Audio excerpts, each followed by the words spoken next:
banned book is James and the Giant Peach. This was a very exciting book for me to read. I think that Roald Dahl, the author, is a very good writer. Now I will tell you a little bit about this book. It starts out with a boy named James Henry Trotter, and he was about 4 years old when a terrible accident happened. His parents were shopping in London and were eaten up by an enormous angry rhinoceros that had escaped from the London Zoo. So he went to stay with his aunts. Their names were Aunt Sponge and Aunt Spiker, and they were horrible people. They tortured James for 3 years. James met a little old man about 2 feet tall, and he said, "James, come closer." So James came closer, and the old man gave him little magic crystals. James was walking back to his aunt's house, and then he dropped them, and they spilled everywhere. These crystals would have given him a better life if he had swallowed them, and it would have taken him away from his aunts forever.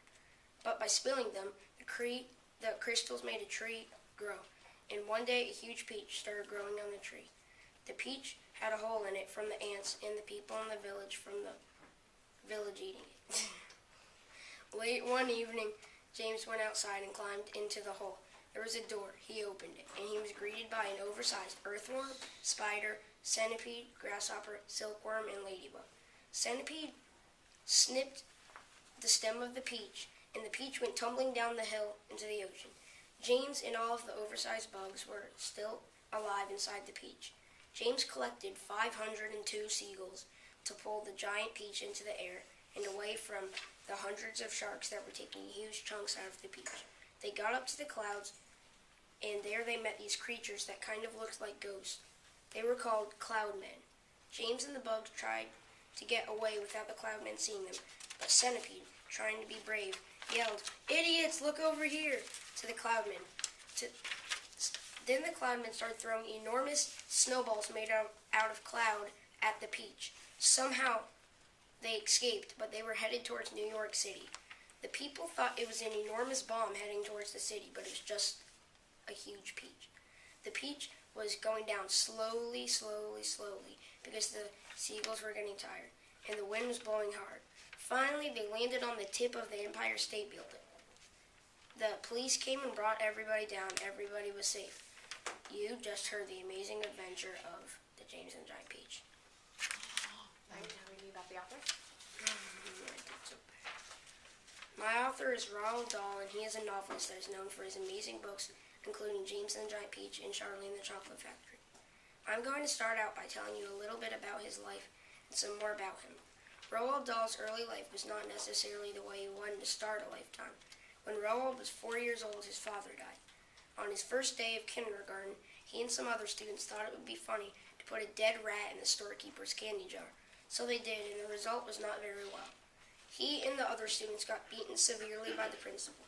Roald's mom was not very happy, so she later sent him to a boarding school. Roald described it later as the days of death. Roald Dahl later became an author of many books, but in James and the Giant Peach, one of Roald's books. I think he got the part when the 2 mean ants abused James for when he was abused in boarding school. Roald joined the Air Force and served in World War II from 1939 to 1945. He suffered severe head injuries after crashing a plane in Egypt. Roald Dahl was a very good man. He was born September 13, 1916 in Llandaff, South Wales, and he died November 23, 1990 in Oxford, England at 74 years old. All right, now do your role play part. Okay. Do I have to, act out something? Oh. Roald Dahl is very familiar with censorship. His books have been banned a lot. 3 of his books have been censored, including James and the Giant Peach, Charlie and the Chocolate Factory, and The Witches. These books have been mainly banned because of inappropriate language and some inappropriate scenes. These books have been challenged a lot, but James and the Giant Peach has only been challenged 3 times. It's been challenged once by School Advisory Board in Indian River County, Florida, because of the abuse on James, once by a woman in Wisconsin taking the part when Spider licked his lips in an inappropriate way, and once by a woman in Hernando County, Florida, who was offended by Grasshopper's statement, "I'd rather be fried and eaten by a Mexican." My reaction to the banning of this book was surprise. I was very shocked that they would ban this book. There was nothing bad in it. I think it was ridiculous. I did not think that people should be allowed to ban books because if they don't want to read it, then why ban it? Just leave it alone and avoid it. If they do not like it, then they should just avoid it. I do not think that it is fair to the other people who might want to read it. Did I make it 5 minutes? Yes, I did. Really, I did.